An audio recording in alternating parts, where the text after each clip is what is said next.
Bismillahirrahmanirrahim. Assalamualaikum warahmatullahi wabarakatuh.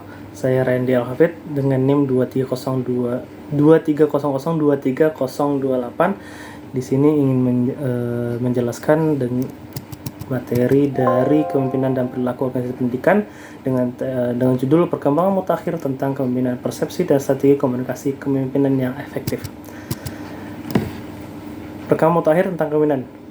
Yang pertama, kita bahas dulu mengenai pengembangan kepemimpinan. Pengembangan kepemimpinan adalah proses meningkatkan kemampuan individu untuk tampil dalam peran kepemimpinan. Dalam sebuah organisasi, peran kepemimpinan adalah peran yang membantu pelaksanaan rencana organisasi dengan membangun keselarasan, memperoleh mindshare, dan mengembangkan kemampuan orang lain.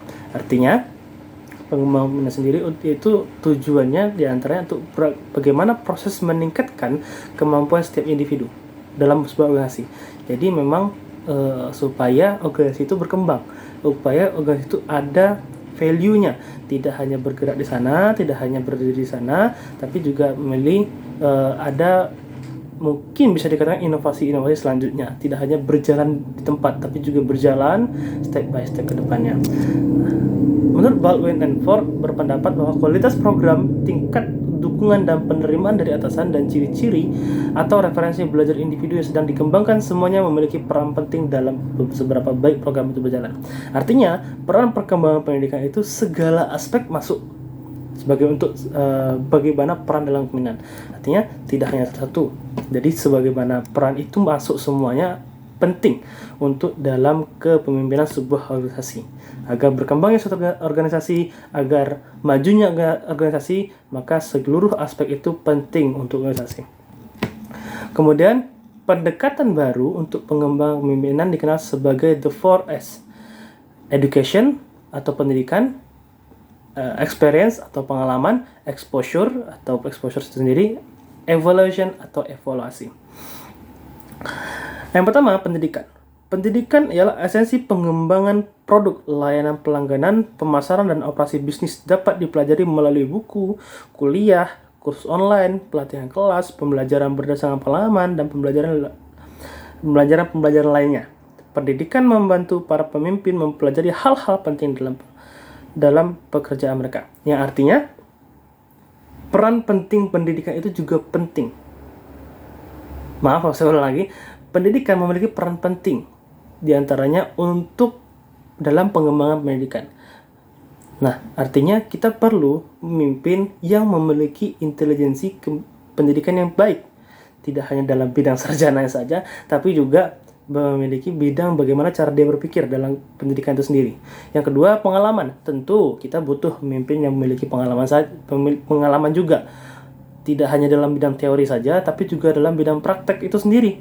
Maka peran penting pengalaman untuk suatu pemimpin itu juga penting. Yang ketiga, exposure. Exposure merupakan Departemen Sumber Daya Manusia dan Direktur SDM mendukung dan mengembangkan pemimpin perusahaan melalui pembinaan dan pendampingan.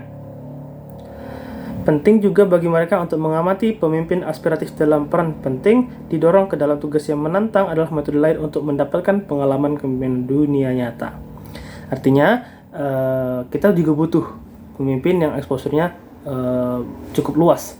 Tidak bisa cukup kecil dalam kawasan kecil saja, maka cukup luas juga butuh exposure sebagai pemimpin sendiri. Keempat, evaluasi. Komponen penting dalam mengembangkan pemimpin untuk abad ke-21, Anda harus menyadari keadaan pemimpin Anda saat ini.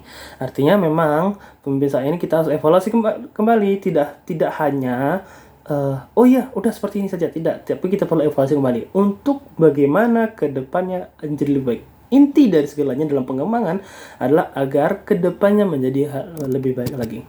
Kemudian, mengapa pengembangan pemimpinan itu penting? Yang pertama, untuk meningkatkan kerja keuangan di garis bawah.